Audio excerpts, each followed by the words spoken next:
Greetings to all you folks watching this video.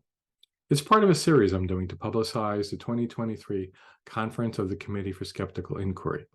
The conference is called CSICon, and it'll take place in Vegas from October 26th through the 29th. My guests today are Laura Davis and Tjardus Greidanus. I'm sure I butchered the pronunciation of at least one of those names.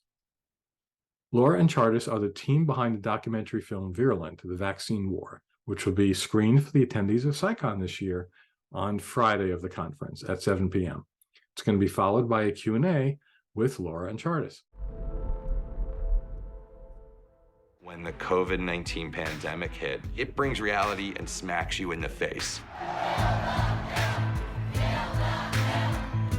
Sadly, the anti-vaccine community started to co-opt the pandemic and start spinning conspiracies on a daily basis.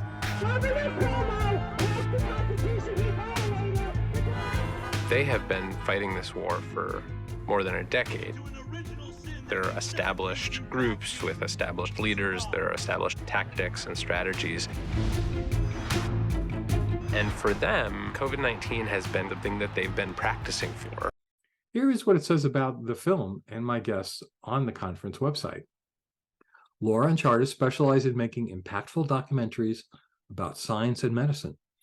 Their latest project, Virulent, The Vaccine War, examines the history of vaccine hesitancy and the galvanizing effect COVID-19 has had on the anti-vaccination activists. It's their follow-up to their award-winning A Shot to Save the World documentary about the creation of the Salk polio vaccine. Laura also produced several documentaries, Everest on Location in the Death Zone, and The Chef and the Architect, and also telefilms, Someone Else's Child, and Still Holding On, The Legend of Cadillac Jack. She got her start as an interviewer on NBC Radio, and later for Showtime, the movie channel, following her graduation from Cornell. Dutch-born Tjardus is currently prepping The Shot, a narrative feature about Dr. Jonas Salk and his creation of the polio vaccine based on A Shot to Save the World. He successfully straddles documentary and narrative filmmaking, bringing to both a love for authentic detail and character-driven stories. Welcome, both of you. So did I mess up the pronunciation of either name? The in Laura always gives me trouble. Thanks so much for doing this with me today. My last name is Greidanus. It's Charles Greidanus. Okay, thank you. I got the first name reasonably okay? Yes, absolutely.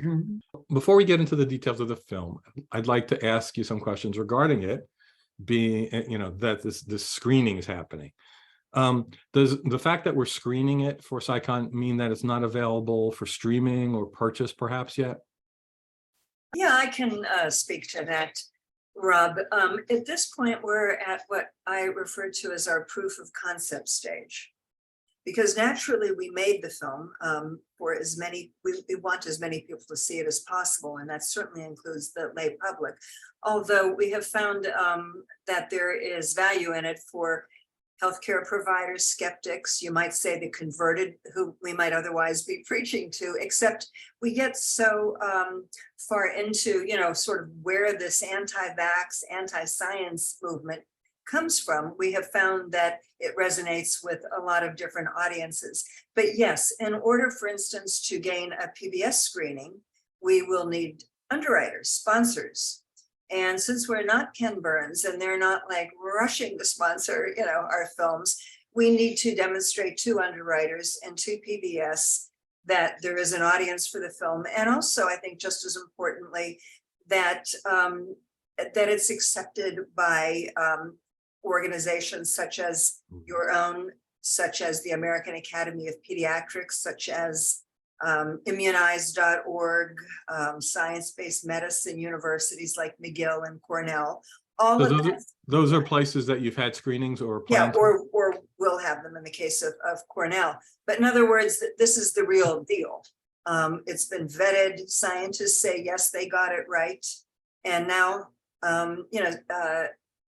CSICon. Am I saying that, or do you call it CSICon, I guess? Most people pronounce it CSICon. Okay, so CSICon is another step toward getting it to the public, Because like our earlier screening for science-based medicine, of course, there will be scientists there, but not everybody there will be an expert. You have an audience of lay people that nonetheless have an interest in science. So, Right. So attendees at last year's CSICon were treated to a preview of Shot in the Arm, Disinformation is Its Own Disease, which was produced perhaps, I know Neil deGrasse Tyson had something to do with it. yeah. Are you familiar with that film, either of you? Can you compare the two? Just in fairness to Scott Kennedy, we saw not an early cut of it. It was a late cut, but it was before he interviewed RFK Jr., I think. In fact, it definitely was. And it was not locked. I would say that, and yes, Neil was the executive producer of that film. But certainly both films come to the same conclusions. Science good, vaccines good, disinformation bad, but how we get there is quite different. That film takes a more personal approach, I guess you could say, because it involves Scott and his family. I don't want to speak for him, but I'm just describing what I remember. Our film is really not about us, but about the people who are in the film. And we started with experts. Paul Offit is the project medical advisor. But after we had interviewed experts in immunology and in vaccinology, we also started looking at other types of people. Arthur Kaplan spoke about the ethics of vaccines, vaccine mandates, what do we owe each other? Dorit Rice, who is a legal scholar, spoke about just the legality of things like vaccine mandates. And then the last component that we added, when we kind of thought we're almost there, but not quite, was parents. And that's where some of our most compelling stories come from, which Tjardus, why don't you talk about the parents and the stories and what we learned talking to anti-vaxxers, for instance, some of whom are in the film, former anti-vaxxers. Yeah, former anti-vaxxers. Yeah, I mean, it's interesting, the feedback that we're getting for the film. Those are always the things that stand out to people, of course, because they're personal stories, and they're usually heart-wrenching stories as well of people who, did not vaccinate because they didn't know about a vaccine that was out there, or perhaps there was that there was not a vaccine available yet. And of course, those are really the emotional stories that are really, ripping your heart out, of course. It was interesting because we really started this film before COVID, so we were talking about chickenpox and measles, essentially.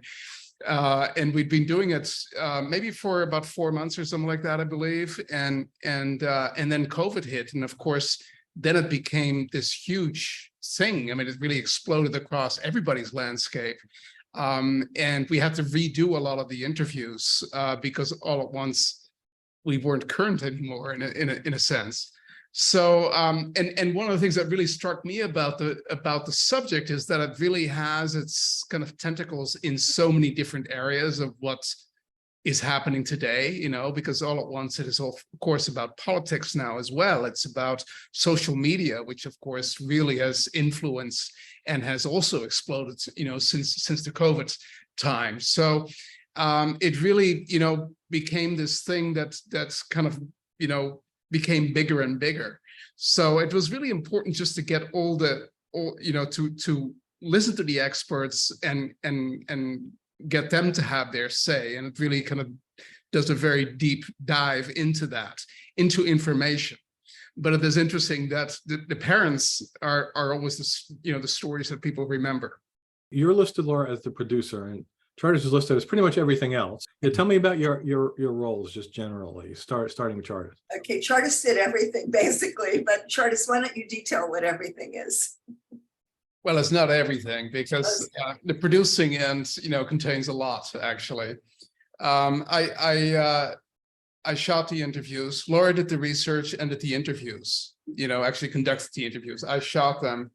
And then I take, the footage into the editing room, and I do the editing and the directing, let's say. I mean, it's a documentary, so, it's more or less scripted from the interviews, right? There's no script to follow. In other words, the interviews is really the glue that holds the whole thing together. So those are our roles. And then Laura, besides doing the interviews and setting up the interviews, she would also find all the archival footage and clearing all that, and raising a big chunk of the money to get it made. Producer wouldn't typically do the research or the clearances, but I do the former because I just enjoy it. I just love doing it. And then the clearance, having to do that aspect of it, that's just because we didn't have the budget really for somebody to do that for me. But to me, the research, reading about it, interviewing experts is really satisfying.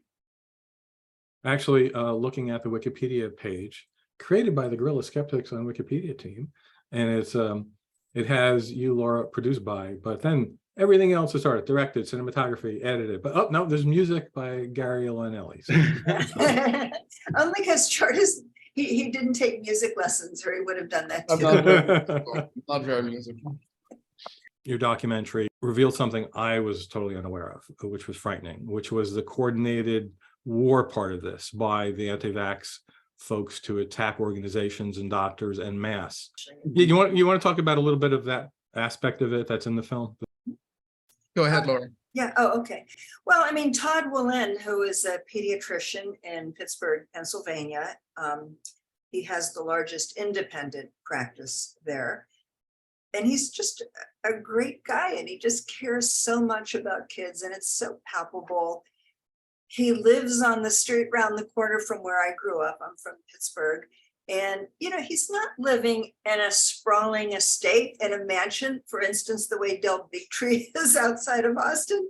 He lives in a normal house with his family, and he's not raking in the big bucks. I mean, I'm sure he makes a nice living, but in other words, he is not getting rich on vaccines as so many pediatricians are often accused of doing, as he says in the film. And people, everyone that I've talked to has verified this or confirmed this, even those that don't give vaccines as part of their practice, that the profit margin on that is thin. It's really not how they make their money.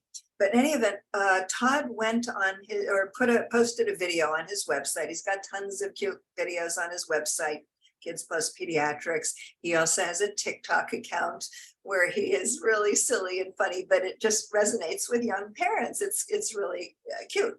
But with all that is, good information. So he puts a 30-second video about HPV on his website, like, get your kid vaccinated, obviously before they're sexually active. He's not in any way saying your child, should be active, or, I mean, I don't have to go down that road with you, but word got out. And, these people are I mean, a lot of anti-vaxxers are rabid on the subject of, think about this, a vaccine that prevents cancer.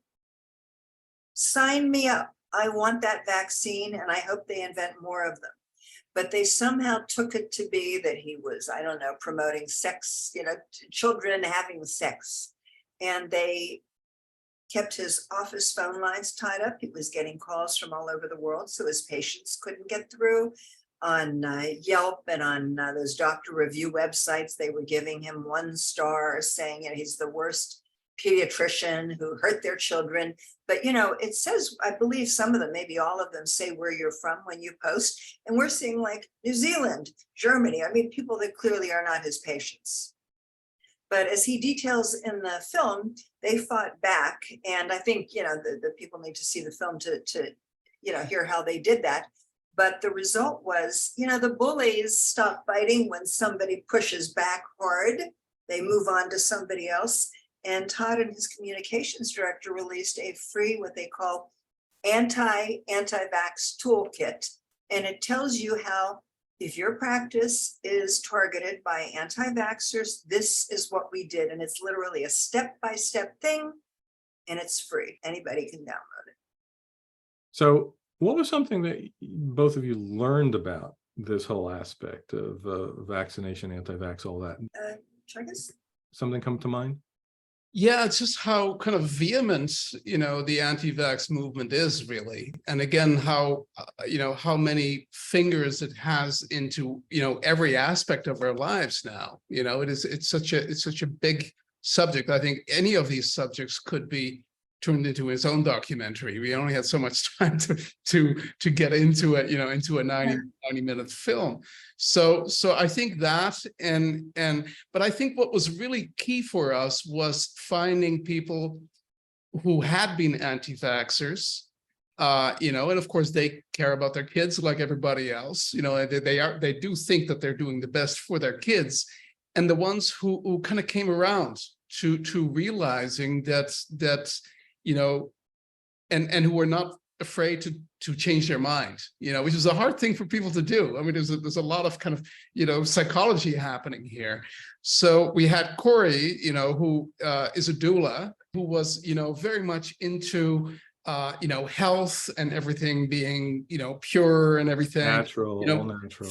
From that side, and was very much an anti-vaxxer, but then started doing the real research, and of course it is all about where to find your research. It is about getting the papers in the right place.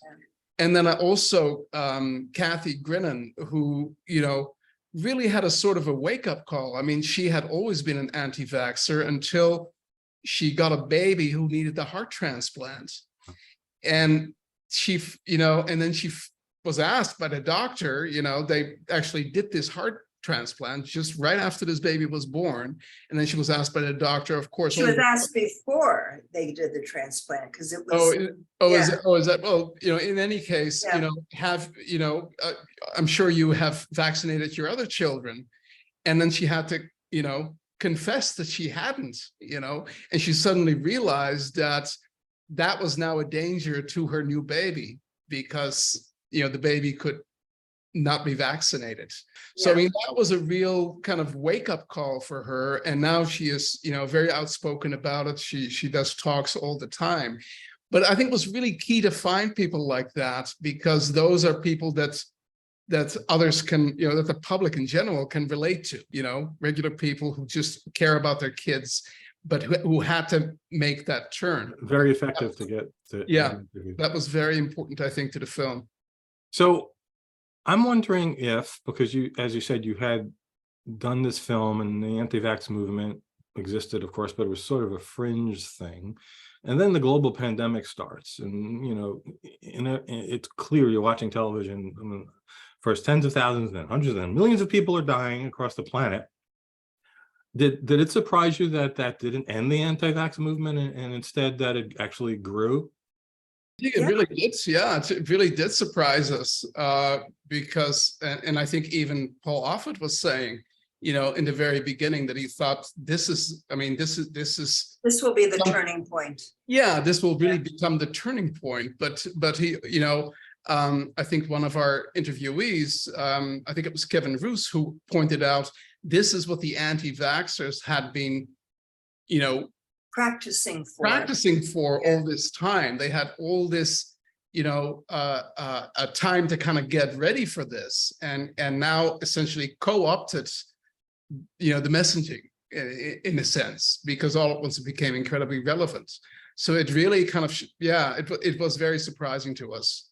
Yeah, I think Paul's hope that maybe once people understood what a pandemic really looks like, because as Tjardus mentioned, when we started doing this interview, this film a couple months before COVID struck, people were saying, using Ebola in West Africa as an example of what a pandemic looks like. And of course, that's hideous, but you had to ask people, or referring back to the 1918 flu, but that's asking people to take a big leap of imagination, right? So when we suddenly didn't have to explain to anyone what a pandemic looks like, feels like, how it affects your life, I think everyone in the health and the public health and healthcare communities, most everyone thought maybe for a nanosecond, this will finally turn things around, this burgeoning anti-vax movement.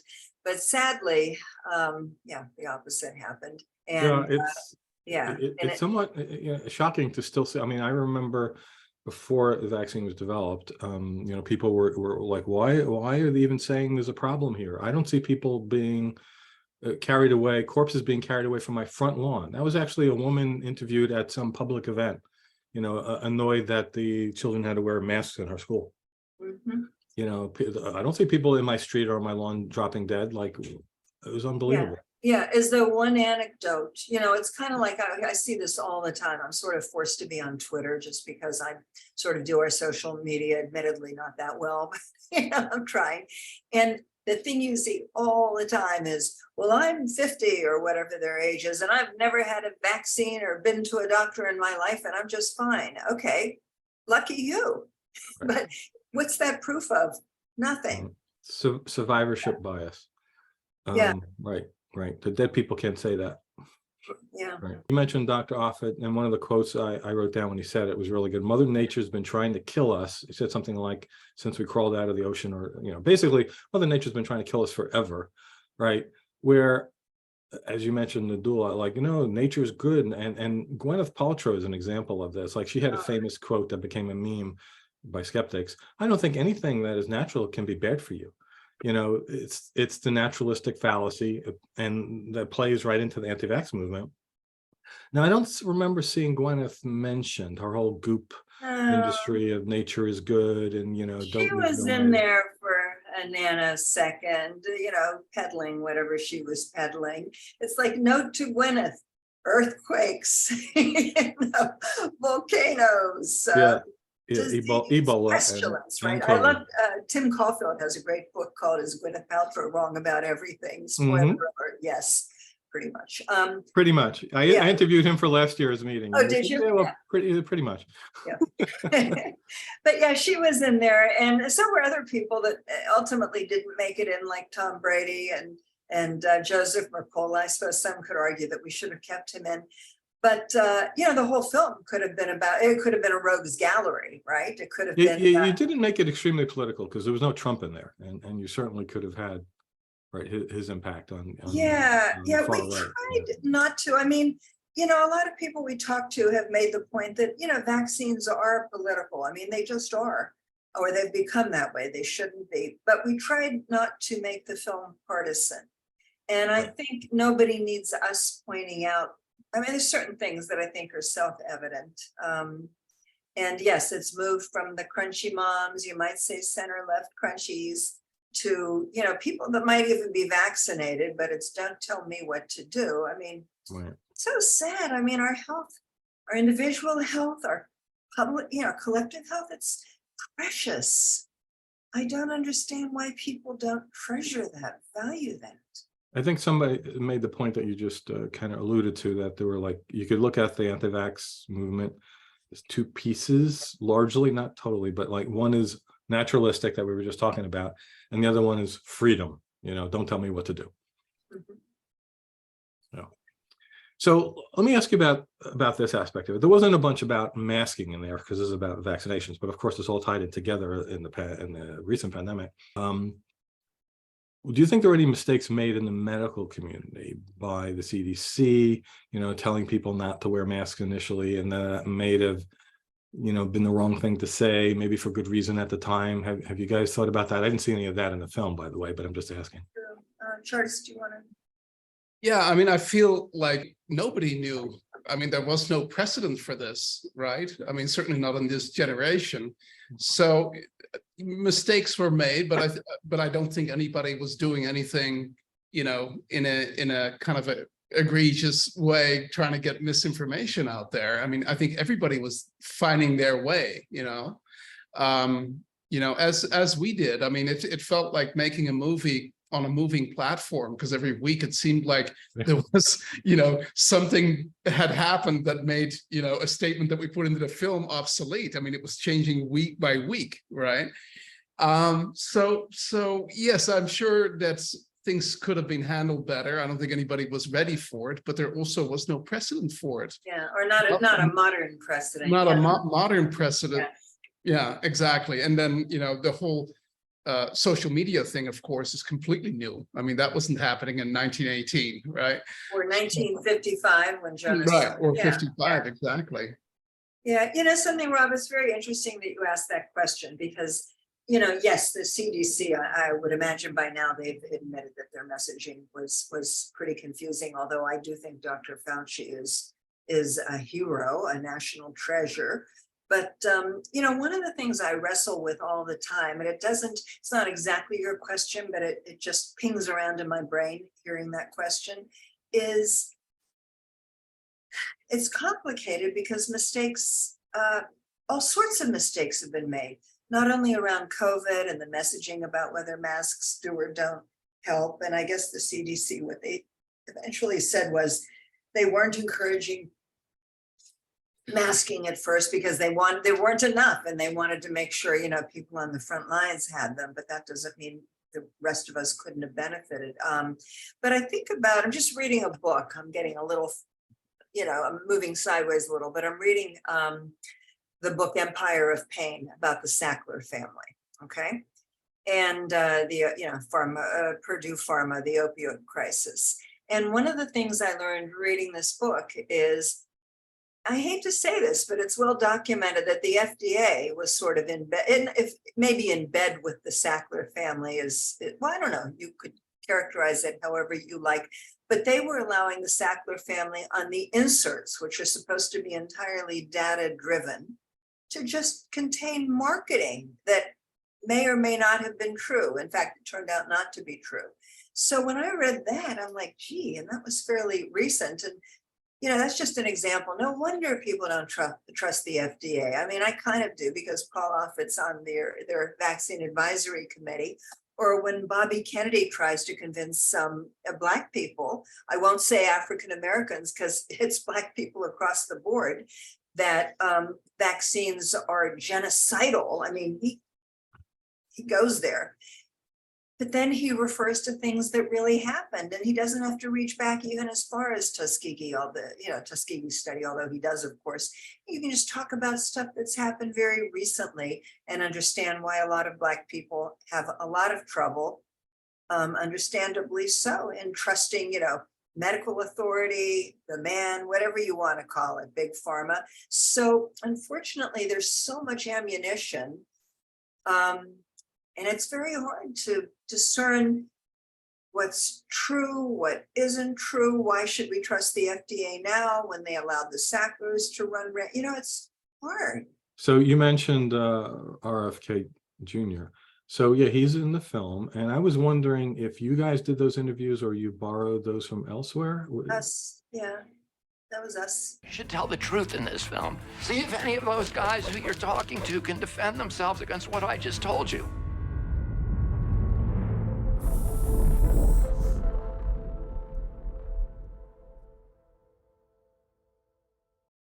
How'd you get him to agree to this? Did he not know that this was a pro-vaccination film? Frankly, we were really surprised he said yes, although I have to say he's kind of willing to talk to a lot of people. Even before he declared his presidential candidacy, he loves publicity. I would go so far as to call him a publicity hound. So I was introduced to him via email by a mutual acquaintance who herself was she characterized herself as a little anti-vax, but I pulled no punches with her. She knew our film was grounded in science and certainly pro-vaccine, if you want to look at it that way. And he agreed to do it. And then the night before we were scheduled to go over there, even though I was really, I usually let my subjects do the talking, you know what I mean, when I'm getting to know them a little bit over the phone before I meet with them. But I was honest with him. In other words, I didn't pretend anything. Everything I said to him was the truth. And I don't think he thought about it much till the night before we were supposed to be there, when he called me up sounding kind of panicky, and he was like mad. He's very quick to anger, at least that was my experience with him. And, he was just, I don't know why he was mad. He just was like upset. But anyway, he didn't cancel the interview, which is where it seemed the phone call was heading. But I really had no idea. As we're ringing his doorbell, I'm saying to Tjardus, I don't even know if he'll be home. But he was there. We set up, and I thought he would hold back just a little, knowing that the film was grounded in science. Like, I didn't think we'd start with Bill Gates and genocide and 5G chips. I figured we might work our way up to that. But he can't help himself. And I can't get inside his head, which I think is a very messy place. But I can only think that maybe he thought that he would persuade us, that he does see himself as the smartest guy in the room. That was my impression. You know, and I kept challenging him. He kept saying he was not anti-vax. You've heard that talking point. We're not anti-vax. Who is? What is that? I said, what vaccine would you say has done more good than harm? Not one of them. Not even Jonas Salk's polio vaccine. It eradicated a disease overnight that was crippling and killing people. He said, no, that was clean water. Oh my God. I said, no, sir. We had clean water in this country for many decades. He cites a Harvard professor. You know, he went to Harvard. Let's just call him a legacy, because I don't think he was the smartest guy in the room there. And I said, so who is this Harvard professor? I'd like to reach out to him. Well, guess what? He's dead. And of course I couldn't, I mean, he's a real person, but he had long since passed. I couldn't find anything online that this guy had ever written or alluded to about clean water, you know, curing polio. So that's how it went. So you mentioned the polio vaccine in Jonas Salk, and I don't remember, it was an interview I saw with you elsewhere where it got mentioned in the documentary, but Laura, like you had a personal, like, you know, he was a hero. Can you talk a little bit about that? Yeah, well, as I mentioned, I grew up in Pittsburgh, and my dad had a very glancing, they were glancing acquaintances. That's not really the source of my pride, although I was proud of that. But, you know, growing up, I can actually remember I wasn't quite old enough to be in any of the trials he did, the local or national field trials. But when the vaccine was approved, I was a small child. And since my dad was a physician, he gave us the vaccines, and he held these things in his office that he referred to as polio parties. We weren't buying that, by the way. I mean, like, oh, what Dad's going to give us, my sister and I and our cousins, shots, you know. But but he tried to make it fun, and he would give himself a shot first to prove it wasn't that bad.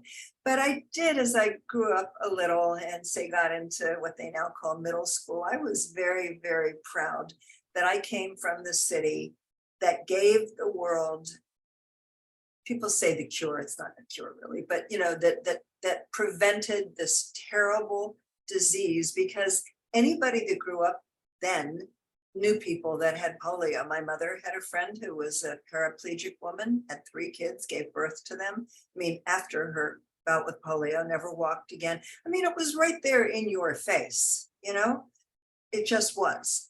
So I felt very, very proud that Pittsburgh, which was not really that exciting or glamorous, had actually done something really great for the world. And I even saw Mr. Rogers in person, because my mother took me to see his TV show, you know, where it was just a local thing, I think. And so I thought he was cool too, but he was number 2. Jonas Salk was number 1. Any thoughts of extracting shorts from the film, or maybe using some unused material? You must have shot a lot of stuff that didn't make it in there. On TikTok, you mentioned TikTok before. Right. Okay. Well, I'll answer that just because I'm the social media, I'm not the maven here, but of the two of us, the one with a. I mean, I could see those as teasers to, you know, for Yeah, people to yeah. watch the film. Yeah, I probably should look into that. Like I said, I'm using Twitter and well, Instagram badly, and Facebook not very well either, but I think Facebook is not what it was. And Twitter, I have, you know, I'm concerned about, you know, the crazy guy that owns it and all the hate rhetoric that's on there. You know what? I should look at TikTok. I should not even answer that question. I should just go to TikTok, because yes, we already have shorter versions for grand rounds and for this and for that. But I mean, TikTok's not like grand rounds 49 minutes. Maybe by the time we make it to CSICon, we will be on TikTok. That's a very That good would be suggestion. fantastic. You could Yeah. show a little TikTok clip. Yeah. So how can folks reach you guys to request a screening or with questions if they've seen the film? Yeah. Well, we have a website, virulentmovie.com. And at the very top of that website, it says request a screening. And if they want to, if they want more information about screening, you know, there's a really easy Google sheet they can fill out. And I'll give our email address here too. It's screenings@virulentmovie.com. And they will always get an answer from that from us if they want to write that address. Okay, great. All right, so we can wrap it up there. Thanks to both of you for your time today. And I'm very much looking forward to meeting you in person in Las Vegas. I'm all booked. Us too. Thank you very much, Rob. Thank you.